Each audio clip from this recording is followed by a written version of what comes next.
ask you a question. Do you think that when you're in training for an endurance event, so let's say half marathon, marathon, Ironman, ultra, half Ironman, anything like that, do you think you need to cover the distance that you would run in the race or cycle in the race in training? Because I actually think it's not as cut and dried as yes or no. What I'm going to do today is I'm going to give you all the information I think is important so you can make your own decision. That's the This Messy Happy way. And obviously I'm going to do it the only way I know how, by putting myself through the ringer for you and cycling the full Ironman distance today. Yippee! Well, that's a curveball, isn't it? Because just a second ago I had a bike underneath me and now I'm out running, but the truth is it's actually a couple of days later after that time trial bike.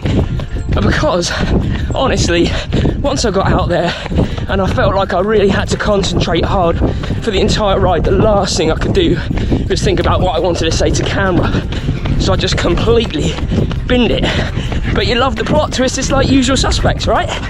And actually, at 173 kilometers covered, that was the longest bike ride I've ever done. So it was really nice to get those miles in the bank. But, there's always a but.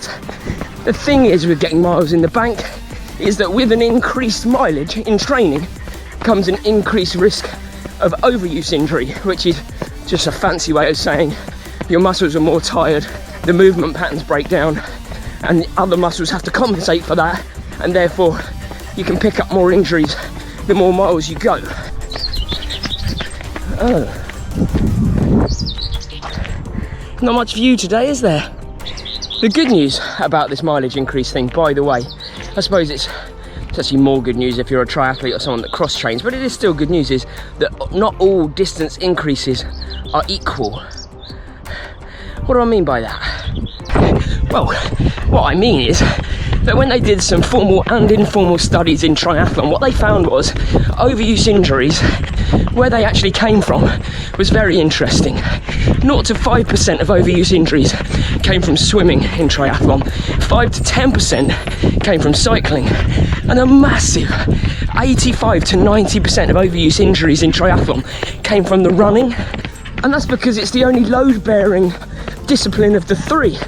So I asked the question, do you really need to run a marathon in training, or is fewer miles and getting to the start line more important? That's the question you've got to ask yourself. And if you're asking, well, wait a minute, you just cycle pretty much the distance of an Ironman in your training, what's the difference? We're going to go into that this afternoon after work when I do run 2. Let's go working day in between these 2 runs, obviously. I'll be so glad when this is over.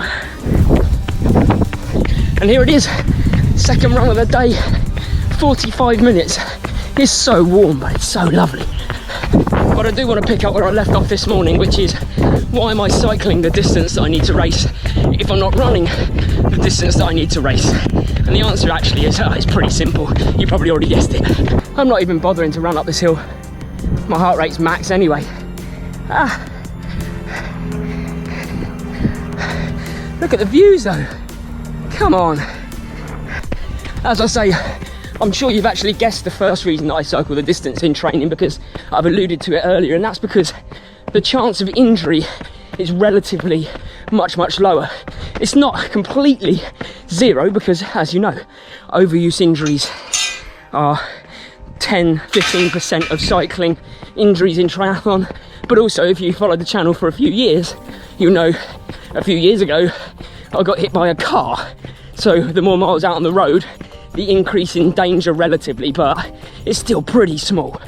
No, the real reason in this particular case is because despite the fact that I've got to cycle 180 kilometers, I then have to run a marathon after it. So I need those miles in my legs just for my legs to be okay for the run. Oh.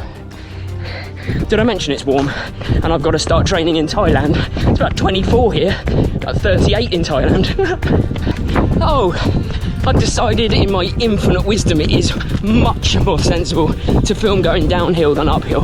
That was brutal, but that's what you get when you run on the downs, I guess. But now it's a lot of downhill, and I wanted to touch on the mileage I'm actually going to be covering in this training block when it comes to running, because yes, I'm doing a marathon in the iron distance triathlon, but I'm not running a marathon in training for the reasons we've touched on already. But I thought it might be handy for you to know what distances I am planning to run.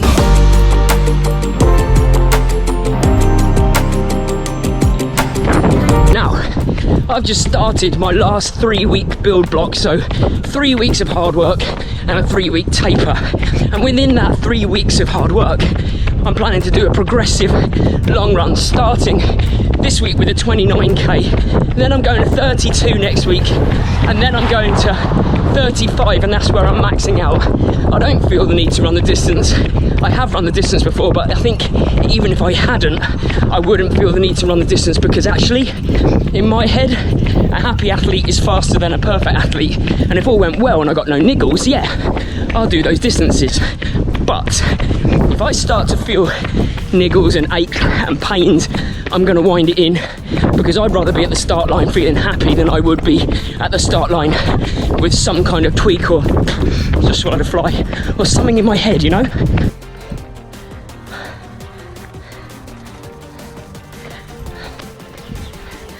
I need a shower. Studio, I'll see you in the studio. Whew. So now both of my runs are done for the day, let's talk about which distances or disciplines I would advise running the distance or doing the distance, and those that I would advise against, and the grey areas in between that will help you make the decision that's best for you, because that's the most important bit. What I'm trying to give you is the knowledge to make your own decisions rather than make the decision for you. And I suppose, importantly, we start with if you are a new runner. If you're new to running, I would never advise really running a half marathon in training if you're training for a half marathon. I think perhaps you can get away with it if it's a 5 or 10k, but even then, honestly, just save the distance for the day, use the 10% rule and gradually build up to it. It is a lifetime relationship. There is really no rush. So why push it in training when you are brand new to this? Why not take your time and do it on the day? But that's just my opinion. And even for half marathons, to be honest with you, even if you've been running for quite a while, there's not really any need to run them in training regularly if you don't want to. Now, you might be going, well, hang on a second, I watched you and Mary run a half marathon every weekend for the first few months in this year, which, yes, that's absolutely true. But we've been running for a long time, and it's something that we wanted to do to springboard our running to the next level, to build a base underneath. But again, if you're newer to running, even if you're in the first couple of years, then of course it's all about building that relationship. You don't have to run. I have people that I coach run up to about 18 kilometers, maybe 19 kilometers in training, and we save the actual half marathon distance for the race, because actually there's also something quite special about the first time doing it, being in the race rather than being in training. A marathon, I never get anywhere near, as I alluded to earlier, I never get anywhere near the distance in training because of the sheer wear and tear on the body that's required for the miles to go near that distance. I don't really touch it, and that's okay, because once again, your body is capable of amazing things on race day. You don't need to run the distance. Now, I'm not saying don't run the distance, because again, sometimes we have to talk about the psychology of it all. And that psychology is like, how to explain that psychology? I would say sometimes people just want to cover the distance in training so that they know what it feels like when it comes to a race. You can probably get away with that with 5, 10Ks, maybe even half marathons, and that's okay. If you're the type of person that needs to know what it feels like before you actually do it in the race, then do it. You know, I think a happy athlete is faster than a perfect athlete. But the caveat being, when you get up to marathon distance, because of that inherent increased risk by quite a way once you get to a certain point, it's just not worth covering those distances in training. It is worth keeping your powder dry and making your way to the start line. So if I could try and summarize it somehow, I would say you need to consider these things. You need to consider how new you are to training, whether that be running, swimming, cycling or triathlon. If you are relatively newer, I'd give yourself plenty more time, and I don't think you need to hit the distance in training. So if I could distill it down to 4 hows, let's call them the 4 hows of making your decision on whether you run the distance or cycle the distance or swim the distance, then I would say it's these 4 things. First off, How new are you to training? If you're newer to training, spend time, build a base. Remember, it's an infinite game. You're in it for lifetime. All of those cliches that I always peddle out, but I really believe in them. So if you're new, take your time. Maybe you could do a 5 or 10k in training before you do a 5 or 10k race. But any distance above that, honestly, I'd leave and I'd save for the day. And that kind of leads into point 2, which is how far are you actually training for? Because if you are training for a marathon, whether you're a new runner or an experienced runner, you don't need to run the distance. You might need to psychologically, but physically you absolutely don't. Your body is capable of wonderful things, so let it be wonderful on the day and get yourself to the start line rather than drag yourself to the start line, or even worse, not get to the start line at all. The third how is, how are you training? Are you training running? Are you training cycling? Are you training swimming? Or are you training triathlon? Because there is a big difference in risk and reward with any of those disciplines. You could probably quite easily swim the Ironman, I say quite easily, it's not easy, but you know what I mean. You could quite easily swim the Ironman distance without picking up an injury in training. And the same with cycling. It's not pleasant, as we learned earlier. It's actually pretty hard, but I feel absolutely fine the next day, no problems at all. That probably I couldn't say the same if I'd have run a marathon yesterday. And remember, I'm cycling the distance in training so that I can be a stronger runner off the back of the distance in the cycle. In theory anyway, it's gonna hurt. And finally, you gotta base it on how you feel. If you are going into each run already feeling tired, if you're going into each run already feeling muscularly sore, is that a thing? Muscularly sore? Just sore, you know what I'm saying.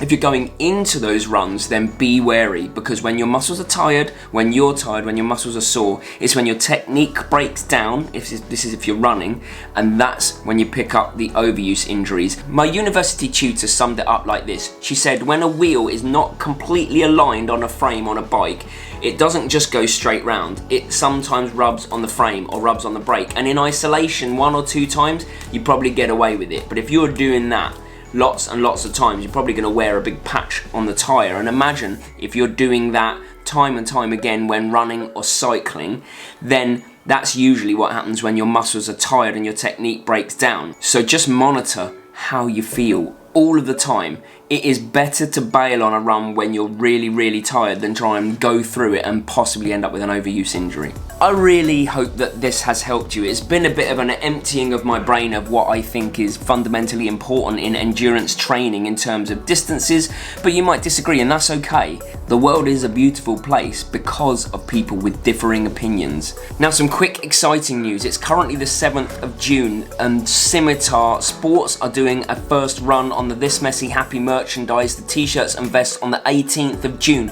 So if you want to be in that first run, then you need to get your order in very, very soon, because that will guarantee a much earlier delivery than they were doing in case they didn't get the order numbers. But we're doing really well. The order numbers are there, so they're going to do a run on the 18th of June. So if you're interested, get the order in and be an OG mess hat. And if you don't believe me about not having to cover the distance in training, there have been times where it's been forced upon me. So this is me running the Seville Marathon with very minimal training, only covering 25 kilometers in training. That's the subscribe button in case you're not.